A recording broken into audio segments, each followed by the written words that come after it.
नमस्कार दोस्तों, दैविक यूरोलॉजी की तरफ से ये यूरो फाइनेंस का पहला एपिसोड है। इसमें हम बात करेंगे कि यूरोलॉजी जो एक सुपर स्पेशलिटी है, इसके अंडर में कौन कौन से बीमारियां, क्या क्या परेशानियां होती हैं कि आपको एक यूरोलॉजिस्ट से संपर्क करना चाहिए। क्योंकि ऐसा देखा गया है कि जो नॉर्मल जनरल पॉपुलेशन है, जिसको मेडिकल के बारे में बहुत ज्यादा जानकारी नहीं, उनको ये पता ही नहीं चलता कि एग्जैक्टली किस प्रॉब्लम में किस डॉक्टर को दिखाना है। देखिए, जो यूरिनरी सिस्टम होता है मेल्स, फीमेल्स और बच्चों में, पेशाब से रिलेटेड जितना भी ऑर्गन्स हैं वो, और जेनाइटल सिस्टम ऑफ मेल्स, ये आते हैं यूरोलॉजी के अंदर। तो इसमें कौन कौन सी बीमारियां हो सकती हैं? सबसे पहले हम जानते हैं कि जो यूरिनरी सिस्टम होता है उसमें कौन कौन से अंग हैं। यूरिनरी सिस्टम बनता है किडनी से, यूरेटर, ब्लैडर, पेशाब का रास्ता, ये है यूरिनरी सिस्टम। तो किडनी से यूरिन बनता है, यूरिन वहां पर स्टोर होता है, फिर एक पाइप होती है जिसको हम यूरेटर बोलते हैं, वो किडनी से यूरिन को कैरी करके पेशाब की थैली यानी ब्लैडर तक लाता है, जहां पर यूरिन का स्टोरेज होता है। और जब थैली भर जाती है, हमें एक यूरिन का एहसास होता है, तो फिर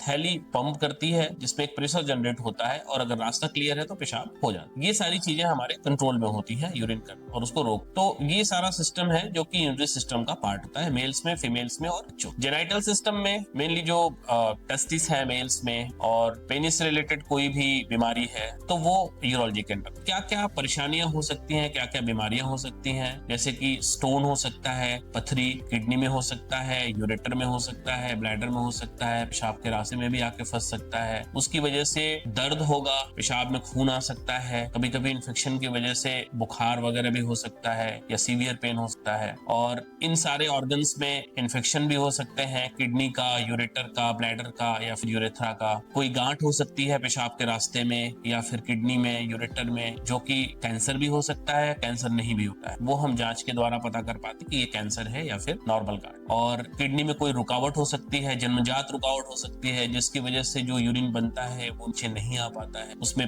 दर्द हो सकता है फ्लैंक रीजन में, कमर के ऊपर साइड में, और कोई चोट आ सकती है पेशाब के रास्ते में, किडनी में या फिर ब्लैडर में। तो ये सारी बीमारियां हैं जो यूरिनरी सिस्टम से रिलेटेड। और जेनाइटल सिस्टम में कुछ सेक्सुअल प्रॉब्लम्स हो सकती है, टेस्टिस का कैंसर हो सकता है, इन्फेक्शन हो सकता है। तो ये सारी चीजें हैं जो कि यूरोलॉजी के अंडर में आती है। और इनमें से अगर आपको कोई भी समस्या है तो किसी भी नजदीकी यूरोलॉजिस्ट से संपर्क करें और इसका टाइमली इलाज कराएं, क्योंकि कोई भी बीमारी अगर टाइम पर इलाज होता है तो उसका रिजल्ट जो होता है वो बेहतर होता है। Thank you.